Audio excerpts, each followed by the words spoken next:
ముఖ్యమంత్రి చంద్రబాబు గారు ఎన్నికల హామీలను అమలు చేయండి సార్. మున్సిపల్ కార్యాలయం వద్ద టిడ్కో లబ్ధిదారులు ఆందోళన. న్యాయం జరిగే వరకు పోరాటం. సిపిఎం శ్రీనివాస్.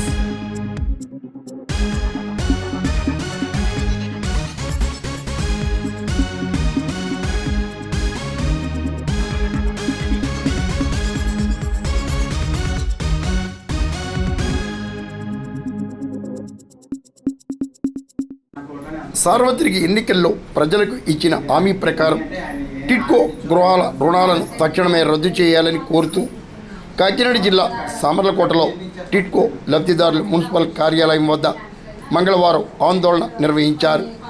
తక్షణమే తమను ఆదుకోవాలని కోరుతూ మున్సిపల్ కమిషనర్ శ్రీవిద్యకు వినతిపత్రం అందించారు. టిడ్కో గృహాల నిర్మాణ సమయంలో G+1 నిర్మిస్తామని, ఆ తర్వాత కాంప్లెక్స్లు నిర్మించారని, కానీ అప్పటి నిబంధనల ప్రకారం కాకుండా అధిక రుణాలు చెల్లించాలంటూ బ్యాంకర్లు వేధింపులకు గురి చేస్తున్నారని టిడ్కో లబ్ధిదారులు వాపోయారు.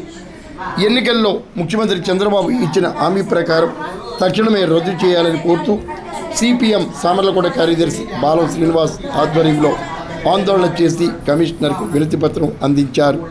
ఈ కార్యక్రమంలో ఎన్ వరలక్ష్మి, వెంకటలక్ష్మి, వీరమణి, లక్ష్మి, శాంతలీల, సత్యవతి, బాల త్రిపుర సుందరి, తులసీదాస్, బాలం హరిబాబు, కరణం ఏడుకొండలు, చరణ్, బాలం సత్యబాబు తదితరులు పాల్గొన్నారు.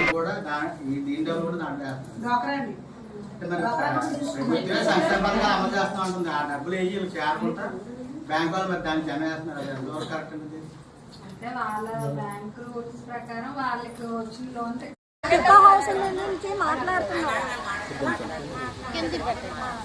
మా ఇల్లు అన్నీ కారిపోతున్నాయి. ఇల్లు కారిపోతున్నాయండి. ప్రస్తుతానికి మా ఇల్లు రద్దు చెయ్యాలండి. టిడ్కో ఇల్లు రుణాలు రద్దు చెయ్యాలండి. ఫస్ట్ సెకండ్ కడతానన్నారు, కట్టలేదు. 4 ఫ్లోర్లు వేసారు. ఇస్తానన్న వెంటనే ఇవ్వలేకపోయారండి. మన రుణాలేమో ఇస్తామన్న మాఫీ చేస్తా అన్నారండి. మాఫీ చేసుకోలేకపోయారు. మరి మీరు ఏం చేస్తారో మాకు చెయ్యాలి. న్యాయం చేయాలి. మేము నమ్మకంగా డబ్బు కట్టాము. 1,00,000 రూపాయలు అప్పు చేసి కట్టాము. మేము ఈ మీద నమ్మకం పెట్టి కట్టాము. నిజంగా మా మీద అభిమానం ఉంటే కనుక మాకు రోడ్లు రద్దు చేసి మాకు బ్యాంకు ఉన్న కాగితాలు తెచ్చి మాకు ఇవ్వాలి. ఏంటంటే ఉత్తప్పుడు మొత్తం కాదు, మాకు లేనప్పుడు సాయం చేయాలి. మాకు ఉత్తప్పుడు వచ్చి మీరు మాకు సహాయం చేయాలంటే కాదు, మీకు మేము సాయం చేయాలి, మాకు మీరు సాయం చేయాలి అనుకుని మాకు ప్లాట్లు అన్నీ కారిపోతున్నాయి. ఇప్పుడు 1,00,000 రూపాయలు అప్పు చేసి కట్టాం. వడ్డీ కూడా ఇప్పుడు కడుతున్నాం. ఇంకా అప్పు తీరలేదు. మేము ఎక్కడ ఉండాలో తెలుస్తుంది. బ్యాంకు వాళ్ళు వచ్చి మనం డిమాండ్ చేసేస్తున్నారు. నోటీస్ అంటించేస్తున్నారు.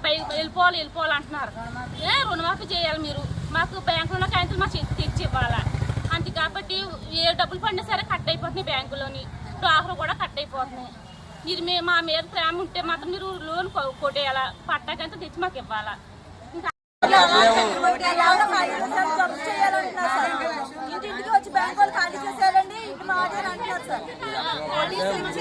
జప్తు చేద్దామని ప్లాస్టర్లు కూడా అంటే చెరిపారు సార్. పేపర్ సార్ ఈ లోపల బ్యాంకులో వడ్డీ అలా పెరిగిపోతుంది. వడ్డీ అలా పెరుగుతుంది సార్. అలా రోజు వడ్డీ పెరిగిపోతుంది.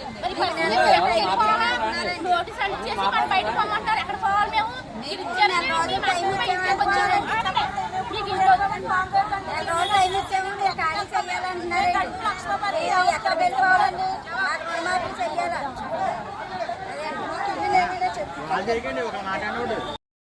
ఈరోజు సామర్లకోట పట్టణ జగ్గమ్మగారిపేట టిడ్కో గృహాల సమస్యలపై సామర్లకోట మున్సిపల్ కార్యాలయం వద్ద ధర్నా జరుగుతోంది.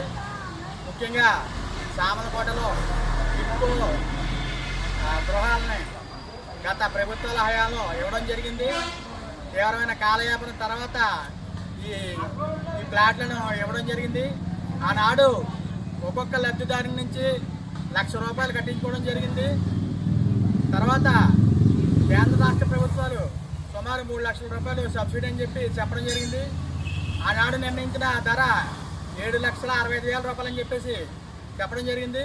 మిగిలిన రుణం ఏదైతే ఉందో 3,65,000ని బ్యాంకుల నుంచి కట్టుకోవాలని చెప్పేసి చెప్తూ బ్యాంకుల నుంచి కట్టుకోవాలని చెప్పేసి ఆ రోజు చెప్పడం జరిగింది. కానీ ఆ రోజు నుంచి చూసుకుంటే ఇప్పటి వరకు ఈ ఇల్లు అనేది ప్రభుత్వం ఉచితంగా ఇవ్వాల్సిన అవసరం ఉంది. కానీ పేద ప్రజలు ఎవరైతే ఉన్నారో వీళ్ళందరూ కూడా రోజువారీ పనులు చేసుకుంటూ నిత్యావసర ధరల పెరుగుదల వల్ల కానీ తినడానికి తినలేనటువంటి ఈ పరిస్థితుల్లో ఒక్కొక్కరి నుంచి బ్యాంకులు ముక్కు పిండి డబ్బులు వసూలు చేయడం అనేది జరుగుతోంది. ఈ మధ్యకాలంలో చూసుకున్నట్లయితే డ్వాక్రా రుణం వచ్చినా సరే ఈ టిట్కో గృహాల రుణాలు ఎవరైతే ఉన్నారో ఆ లబ్ధిదారుల నుంచి డ్వాక్రా రుణాన్ని కూడా ఈ బాకీకి జమ వేసుకోవడం జరుగుతుంది.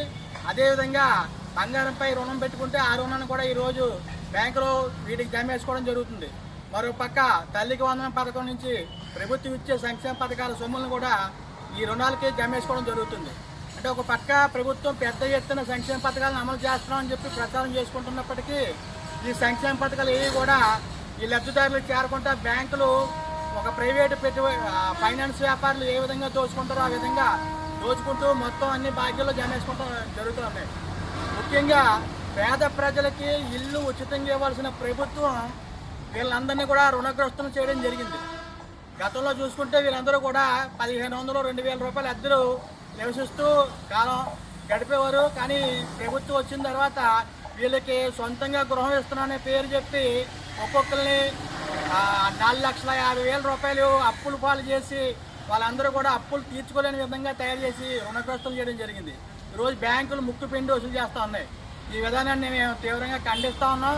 ముఖ్యంగా ఇప్పుడున్నటువంటి కూటమి ప్రభుత్వం చంద్రబాబు నాయుడు గారు ఎన్నికల ప్రచారంలో ఈ టిట్కో లబ్ధిదారులు ఎవరైతే ఉన్నారో వారందరూ కూడా ₹1 కట్టాల్సిన అవసరం లేదు, మా ప్రభుత్వం వచ్చిన ఈ రుణాలన్నింటినీ రద్దు చేస్తామని చెప్పేసి ఆ రోజు ఎన్నికల ప్రకటనలో అనేక చోట్ల చెప్పడం జరిగింది. మరి ఈ ప్రభుత్వం వచ్చి 2 సంవత్సరాలు అయింది. ఏ ఒక్క టిట్కో గృహ లబ్ధిదారులకు కూడా ₹1 రుణం రద్దు చేసిన పరిస్థితి అయితే లేదు. ఆ రోజు నుంచి ఈ రోజు కూడా బ్యాంకుల వేధింపులు అనేవి తీవ్రంగా ఉన్నాయి. అనేక చోట్ల నోటీసులు ఇచ్చి ఇల్లు ఖాళీ చేయాలని చెప్పేసి కూడా చెప్తా ఉన్నారు. ఈ బ్యాంకుల వైఖరిని బ్యాంకుల దోపిడిని కూడా తీవ్రంగా ఖండిస్తూ ఉన్నాం. ఒక పక్క ఉచితంగా ఇవ్వాల్సిన ఇళ్లను కూడా ఈరోజు ధర నిర్ణయించి వీళ్ళు కట్టుకోలేని విధంగా ఉన్నటువంటి పరిస్థితిని చూసి ప్రభుత్వం ఎప్పటికైనా రుణాలను రద్దు చేయాలని చెప్పేసి మేము కోరుతా ఉన్నాం.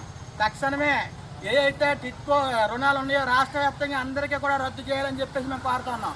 మరో పక్క ఈ ప్లాట్లన్నీ కూడా వర్షం వచ్చినా సరే లేదంటే పైన ఉన్నటువంటి వాళ్ళు వాడుకున్న వాటర్ కింద అపార్ట్మెంట్లో రావడం జరుగుతుంది. ఆనాడు G+1 మాత్రమే కడతామని చెప్పి హామీ ఇచ్చి ఈరోజు వాటిని G+3గా మార్చి చేశారు. ఈ చేసే క్రమంలో కూడా సరైన నాణ్యమైన మెటీరియల్ వాడకుండా నాణ్యమైన పనులు చేయకుండా చేయడం వల్ల ఈరోజు ఆ గృహాలన్నీ కారిపోవడం జరుగుతున్నాయి.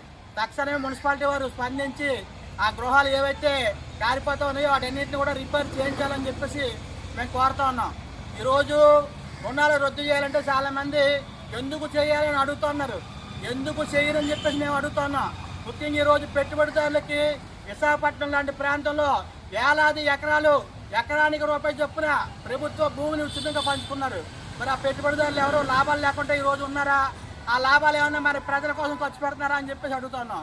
మరో పక్క కాకినాడలోని ఒక మాజీ ఎమ్మెల్యే కోసం ఒక కళ్యాణ మండపం కట్టుకుంటారంటే కోట్ల రూపాయలు విలువైన భూమిని ఉచితంగా ఇచ్చారు. మరి ఈరోజు పేద ప్రజలు రోజువారీకి పనిచేసి కష్టపడే ప్రజలు మీకు కనిపించట్లేదా అని చెప్పి అడుగుతున్నాం. ఆ డిమాండ్ న్యాయమైంది, తక్షణమే పరిష్కరించాలని కోరుతున్నాం. ఈ డిమాండ్ కూడా మీరు ఎన్నికల ప్రచారంలో ఇచ్చిన హామీని దృష్టిలో పెట్టుకుని మేము అందరూ అడుగుతూ ఉన్నాం. ఆ రోజు మీరు ఏదైతే చెప్పారో ఆ రుణాలు రద్దు చేస్తామని చెప్పేసి ఆ ప్రకటనని మీరు తక్షణమే జీవో విడుదల చేసి రుణాలు రద్దు చేయాలని కోరుతున్నాం. అలాగే కట్టిన ప్రతి లబ్ధిదారుడికి ఆ కట్టిన సొమ్ములు కూడా వెనక్కి ఇవ్వాలని చెప్పేసి డిమాండ్ చేస్తున్నాం. ఈరోజు పేద ప్రజలకు అండగా సిపిఎం పార్టీ ఉంటుందని తెలియజేస్తూ భారత communist party Marxist CPM party పట్టణ కార్యదర్శి బాలం శ్రీనివాస్.